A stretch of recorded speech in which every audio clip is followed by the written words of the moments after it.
ଭଦ୍ରକ ଜିଲ୍ଲା ନାୟକଣିଡି ଥାନା ରାମଚନ୍ଦ୍ରପୁର ଗାଁରେ ଶୋଇଥିବା ଅବସ୍ଥାରେ ଯୁବକଙ୍କ ଉପରକୁ ଏସିଡ୍ ମାଡ଼ କଲେ ଦୁର୍ବୃତ୍ତ। ଯୁବକଙ୍କ ମୁହଁ, ଆଖି ଓ ମୁଣ୍ଡ ପୋଡ଼ି ଯାଇଥିବା ବେଳେ ଗୁରୁତର ଅବସ୍ଥାରେ ତାଙ୍କୁ ଭଦ୍ରକ ଓ ପରେ କଟକ ବଡ଼ ମେଡିକାଲରେ ଭର୍ତ୍ତି ଏବଂ ଯୁବକଙ୍କ ନାମ ଜଗବନ୍ଧୁ ପଲାଇ ହୋଇଥିବା ବେଳେ ଅଭିଯୋଗ ପାଇ ପୋଲିସ ତଦନ୍ତ ଆରମ୍ଭ କରିଛି। ପ୍ରଧାନମନ୍ତ୍ରୀ ପୋଷଣ ଶକ୍ତି ନିର୍ମାଣ ଯୋଜନା ଅଧୀନସ୍ଥ କାର୍ଯ୍ୟରତ ପାଚିକା ତଥା ସହାୟିକାଙ୍କ ମାସିକ ପାରିତୋଷିକ 2000 ଟଙ୍କାରୁ 3000 ଟଙ୍କାକୁ ବୃଦ୍ଧି କରାଯାଇଛି। ଆସନ୍ତା ଏପ୍ରିଲ 1 ତାରିଖରୁ ଏହି ବର୍ଦ୍ଧିତ ପାରିତୋଷିକ ଲାଗୁ ହେବ। ଏନେଇ ବିଦ୍ୟାଳୟ ଓ ଗଣଶିକ୍ଷା ବିଭାଗ ପକ୍ଷରୁ ଅତିରିକ୍ତ ସଚିବ ସଂଗ୍ରାମ ମହାପାତ୍ର ପ୍ରଧାନମନ୍ତ୍ରୀ ପୋଷଣ ଶକ୍ତି ନିର୍ମାଣର ରାଜ୍ୟ ଭାରପ୍ରାପ୍ତ ଅଧିକାରୀଙ୍କୁ ପତ୍ର ମାଧ୍ୟମରେ ଅବଗତ କରିଛନ୍ତି।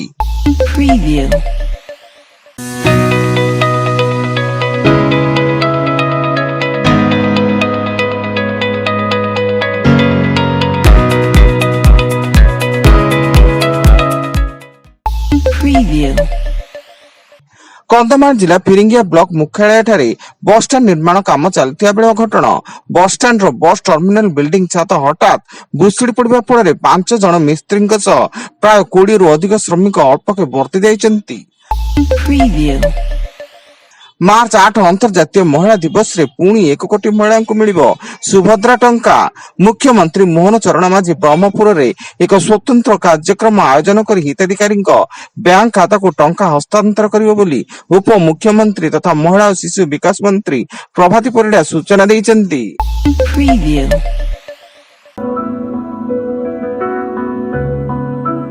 Audio Jungle.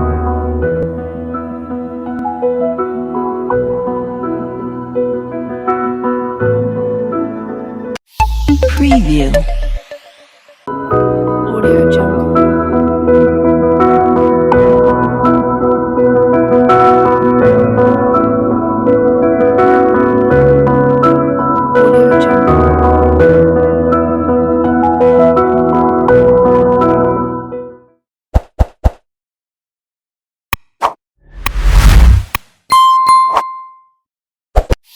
Preview.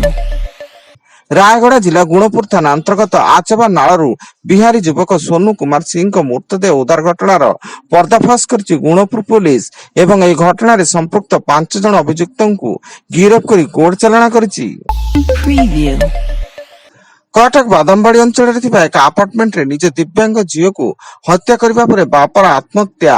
Online trading ଯୋଗୁଁ ଆର୍ଥିକ ସ୍ଥିତି ବିଗିଡ଼ିବା ଓ ଦିବ୍ୟାଙ୍ଗ ଝିଅ ପାଇଁ ମାନସିକ ଚାପରେ ଥିବା ବାପା ଏଭଳି ଚରମ ପଦକ୍ଷେପ ନେଇଥିବା ସନ୍ଦେହ କରାଯାଉଥିବା ବେଳେ ମୃତ ବାପା ହେଲେ ମାନସ ରଞ୍ଜନ ଦାସ ଓ ଝିଅ ହରଶ୍ରିତା ହେମାଙ୍ଗିନୀ।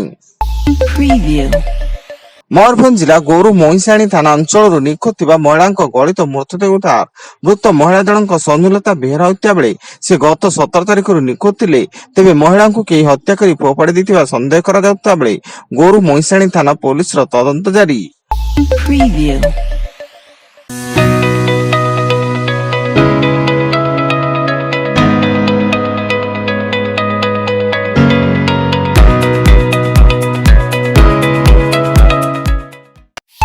Preview.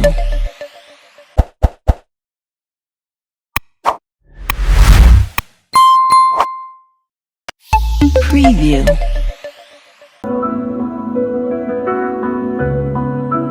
Audio Jungle.